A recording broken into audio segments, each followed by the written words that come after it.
when you're fearful of something, it's an experiment. And if you fail, it's okay, because experiments can be successful. They can be failure, and look at failure as learning. Hello, stereotype breakers, and welcome to yet another episode of the Meaningful Conversations podcast. Today's topic is working with an executive coach. My guest today has worked with one and is ready to demystify what the process looks like for us, and also talk about what is the right time for someone to start working with an executive coach? How do you find one, etc.? So let me introduce my guest today to you, Kelly, who has spent her career in B2B IT and technology marketing roles and currently serves as a director of marketing for a test and measurement company. She is naturally curious, strives to lead with empathy first, and believes in wildcard leadership, a theory that adding something radically atypical can bring new levels of innovation and creativity. Kelly lives in a tiny but lively state of Rhode Island with her husband Dave, son Jake, and daughter Brooke, and a goofy barnadoodle named Jerry. She loves to connect with new people. You can send her a message on LinkedIn. All of the links will be in the description. All right, without a further ado, let's jump into our conversation with Kelly. Hi, Kelly. How are you doing? Good. How are you doing, Masha? I'm doing great, and I'm so excited for this conversation because I feel like working with an executive coach is such an interesting concept that a lot of us are wondering about, but a lot of us we're kind of doubting whether it's worth the investment or what would it bring us. So we're all kind of like on the brink of making this decision. So super excited to hear all about your experience working with one. So let's dive straight into it. So you've worked with an executive coach, and you've been incredibly successful in your career. So clearly that work has been helpful, because a few years back you have moved into a director of marketing role, and you know working in leadership and navigating all of the stuff that comes with it. In your opinion, what kind of value did the coach provide to your career growth in particular? Yeah, I think working with an executive coach, it's been such a rewarding, eye-opening experience for me. And so, like you said, it can be a little bit daunting, and we don't know what it is. It's kind of this elusive thing that we think is really reserved for C-level executives. And I definitely think that's a myth that needs to be busted, because I'm a director now. I wish I had started years ago. It's been so valuable to me.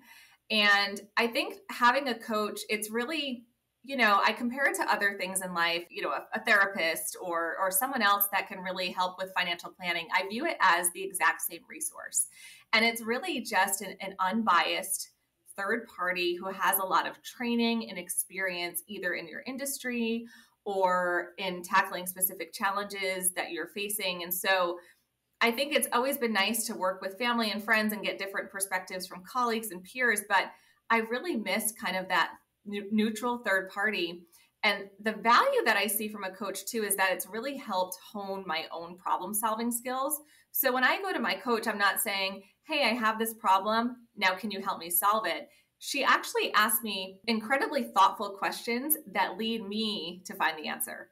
So then I actually develop my own problem solving skills, and she leads me to a great solution that I probably wouldn't have thought of otherwise, but in a way that isn't giving me prescriptive advice. So, I just think the value that they can give you throughout your entire career journey is something that everyone should consider from an investment standpoint. Yeah, it sounds like, that phrase, give a man a fish and he'll be Yeah. full for a day, and then teach him how to fish, he'll be full for a lifetime. It sounds like the executive coach has given you tools on how you can fish yourself, Yes, essentially. absolutely. Yes. And it's so funny because you think of traditional schooling and there are certain things that we just don't learn, right? So now it's tax season has just come and gone.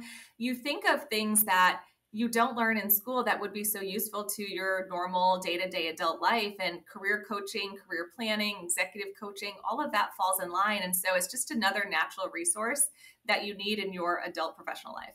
Absolutely, absolutely. And I love the fact that because you have described the way I see it. You talked about executive coaching being almost mysterious, Mhm. because that's how I see it. And a lot of us think it is reserved for the C-suite. So Mhm. could you demystify that process for those of us and me, basically, essentially? I'm asking for a friend here, but could you please demystify it? What does it look like, working with an executive coach? I think first and foremost, people tend to think executive coach, it's expensive. I have found, yes, it is an investment. It's no different than investing in physical health or in, healthy foods to develop and grow your body. I really view it as an investment in that. It's also, and now again, I'm sure it depends upon the coach and the level of interaction you have. It was surprisingly much more affordable than I thought it would be. So I think from a value perspective, I derive a lot of value in the cost that's associated with it. So from a mysterious standpoint, I'm definitely impressed with how much more reasonably it was from a cost perspective.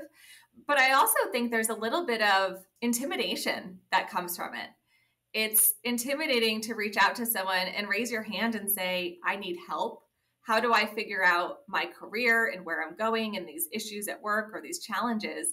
And so there definitely takes a little bit of vulnerability to reach out and explore options for to have someone help you on that path. So I think that was really where the two mysterious parts came from. And then once I started to reach out to different coaches and have conversations, it really took the mystery out of the process for me. And so I started to understand, oh, well, this is something that's really supposed to help and guide me and is available to me no matter which level you are. But for anyone that really wants to strengthen their own leadership skills, grow into a leadership role, or just be able to better understand how they can more successfully contribute at work. I love how you talk about the intimidation factor, because that's one of the biggest barriers that I have, because I keep on asking myself whether I am ready for an executive Mhm. coach. And there's that aspect of, when is it a good time to start thinking about an executive coach? So, in your opinion, at what point in our careers is the right time to start for looking for one or working with one? And of course, there's, like you mentioned, there's the cost aspect, right? Mhm. At the same time, it's an investment. So at which point in our careers do you think it makes sense to start that investment? Yeah, that's a great question too, because I think that's always hard to understand. When do I make that jump to invest? I think when you're a little more junior in your career, you can certainly use mentorships to get a lot of that kind of coaching experience to help you understand where you want to take your career, help with certain challenges. The hindrance to some of those mentorships is that, again, they are kind of biased folks within, either your circle at work or friends. But I think it certainly serves its purpose in your more junior years. I think when you are at a point where you realize you do need to invest and figure out either what that next step is, or you're ready to make that next step, but you're not as brave making that next step, and you might need a little push or someone to help you walk through it, I think it's a great time or in a great kind of trigger to reach out to someone. But again, I think there's really no right answer for this. I think it's kind of an inflection point in your career where, I mean, especially, I hate to keep bringing up the pandemic, but I think with COVID, it forced people to really reevaluate what they want out of life. And I think that is a great opportunity too, to sit with a career coach and map things out and say, this is where I've been, here's what I value, I'm ready to make a next intentional jump, but what might that look like? And they can just give you a totally different perspective. Absolutely. It's yeah, it's very interesting and so nuanced, and all of our journeys are different, which actually leads me to my next question perfectly, because we're all different and we all Mhm. have our own working styles, etc. How would you approach looking for an executive coach for someone who is completely new to the process? How do we find Yeah. that good fit for us and for where we are in life and for our needs, and all of that stuff considered? Yeah. And I think that comes back to the intimidation factor, where if you do a simple Google search for executive coach, you're inundated with folks that help you with your career. And there are many different names: executive coach, leadership coach, career coach. It's very, very confusing. I think the first best step is probably to reach out to your inner circle. Or if your inner circle is small and you want cast a wider net, go on LinkedIn and ask, make a post and say, does anyone have recommendations for a coach that I might reach out to? Recommendations are always really great. I think if you're looking for perhaps someone that is more industry specific, where maybe you're a little more established in your career and you know the path you do want to continue to take and you want someone that can help you in that area, I would probably search for an executive coach in your industry that can help you. I think it's always nice when that person can truly understand the language that you speak within your role. So I think that's a good place to start. And then certainly ask around, asking people, you'd be surprised how many people might have an executive coach or no one. And I think it's almost this, I don't want to say it's kind of taboo, but in a way, maybe a lot of people aren't admitting they have a coach, right? And so if we ask different people what resources they have or if they know of anyone, that's always a great place to start. And that starts a nice conversation with that person too, to help them understand where you're coming from. Yeah, it's very interesting. I'm reading this book called The Defining Decade. I don't know if you've heard of it. Yes. Oh my God, such a great book. I feel like everybody needs to read it, whether they're in their 20s or not. I'm not, so I'm still reading it. I love it. I don't know that I would want to go back. Exactly. But sometimes my body wants to go back when it creaks. Exactly. It's like, oh, it was better than, but it's interesting. She talks about the power of weak links, and it reminded me of how someone in your network that you might not be fully connected with to the level where they are biased about who you are, etc. You never know, but they might be a great connector to a great coach. Absolutely. And I think in the virtual space too, everyone's so connected on social media, LinkedIn, that it makes it really easy now to reach out to people. And one of the things that I found in my career too is that people are really flattered when you reach out asking them for help. I know when people reach out to me, I get very excited because I'm like, ooh, you want me to help you? Absolutely. And so I always go the extra mile, but don't be afraid to reach out to someone and say, hey, I'm looking for someone to do this. Do you know anyone? And I think with LinkedIn and some of the other platforms too, it's definitely worth a shot to just reach out and see what other people can offer and what conversations that you can start. Yeah. And the worst thing that can happen is they're not going to respond. Right. And that's not so bad. No. That reminded me of our other conversation on Instagram about your wildcard approach. It's so good to ask yourself, wildcard leadership approach. It's so good to ask yourself, what is the worst thing that can happen? Because a lot of the times, not much. Worst case scenario is, you're still going to be alive. You're not going to have, your career is not going to suffer. Somebody's not going to respond to you. Right. And move on to the next person. And that person might not either, but you'll be okay. Someone will. Exactly. Reach out to me. I'll respond.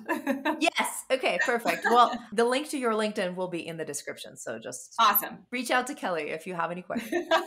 Happy to help. So what do you wish you knew about working with an executive coach before you started doing it? And is there anything else that you would have done differently now having worked with them? I wish I recognized that it wasn't just for executives. The person that you work with will always tailor their advice to you and your experience and your needs. It's very much based on what you need at that point in your career or at that point in your month or whatever it may be. So I wish I was less scared of it.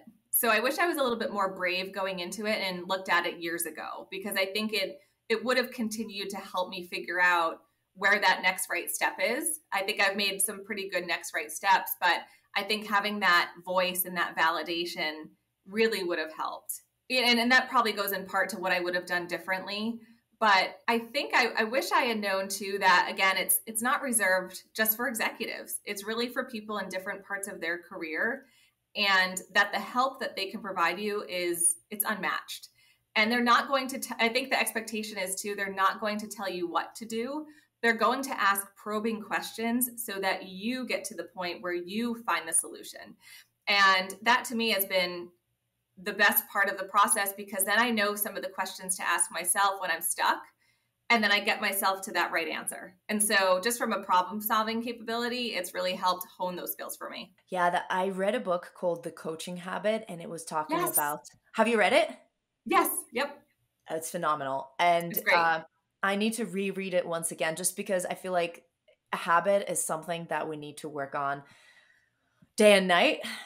And that book was wonderful because it talked about the power of questions and the power of asking people questions instead of giving them solutions. So that's wonderful. Absolutely. Especially with, folks, I think it's the great resignation. Asking people questions even more so now is incredibly important. But asking those questions to yourself is just as valuable, and to sit and do that exercise too. Oh, 100%. 100%. Question everything that comes to mind.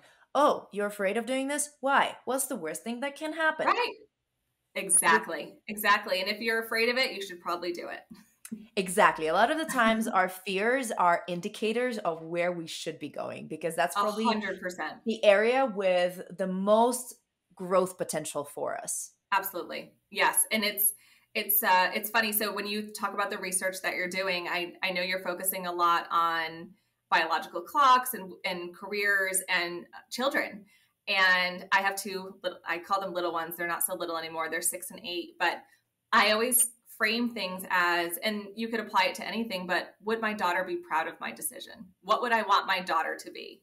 And I don't want her to be fearful. I want her to have a big voice. I want her to take the next right step and truly feel like she's owning her space and she deserves to be there.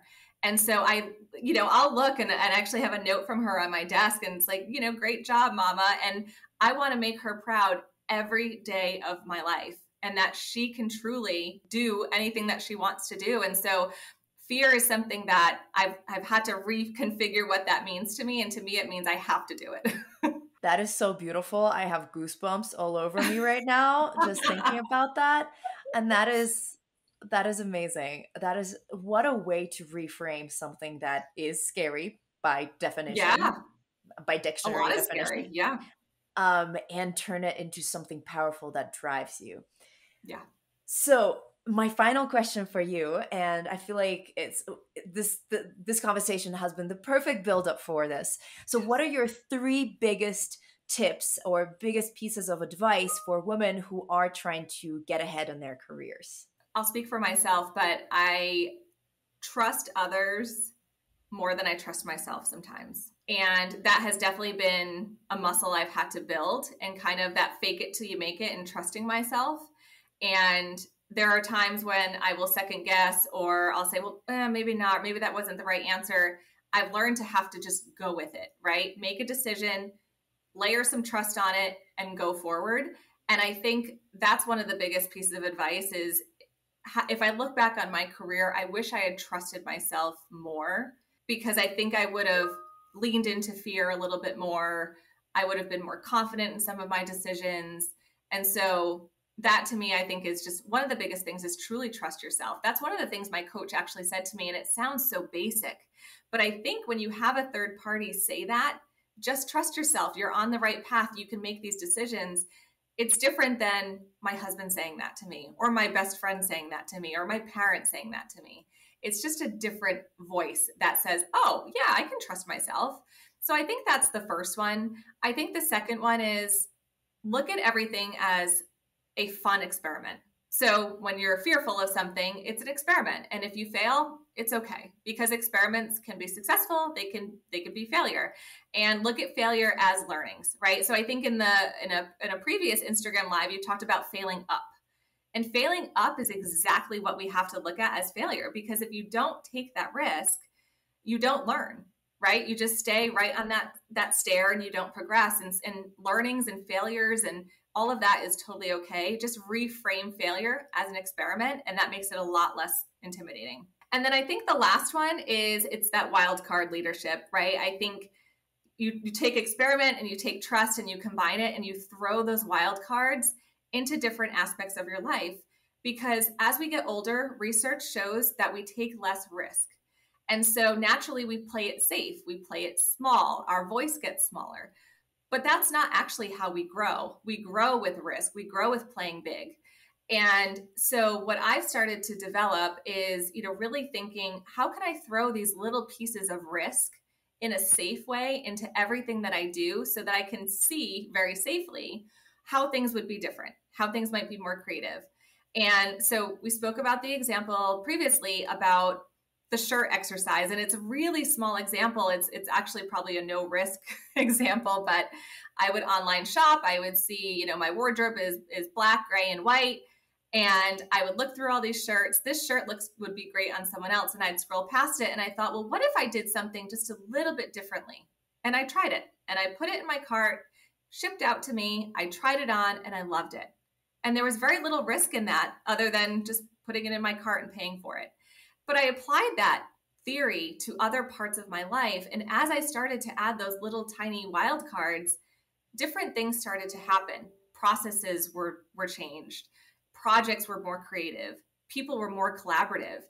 And it was still a very, very safe way to add that level of risk that promoted that collaboration. So, again, look at how you can experiment in a really safe way and then trust yourself to run that experiment and trust yourself to fail. I love all of that advice. It's so powerful. And I feel like it's a lot of the things that might be talked about, but isn't necessarily implemented all the time because it's scary. It is scary. And it is hard to do because we have so many, preconceived notions about ourselves, about how we work, etc. And, our friend can be brave, our friend can be doing that. And we trust our friend, but we don't trust ourselves. It's beautiful. Kelly, thank you so much for sharing your story, your insights, your tips, your advice.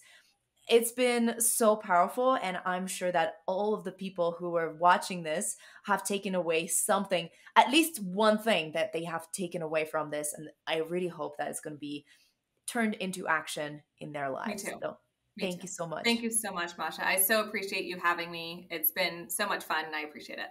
Kelly, thank you so much for all of that goodness and all of that wisdom. I had so much fun talking to you and have learned so much from our conversation. And I have some points to reflect on from this conversation and the Instagram Live that we had earlier. So thank you for being here. Make sure you follow Kelly's journey on social media. The links will be in the description.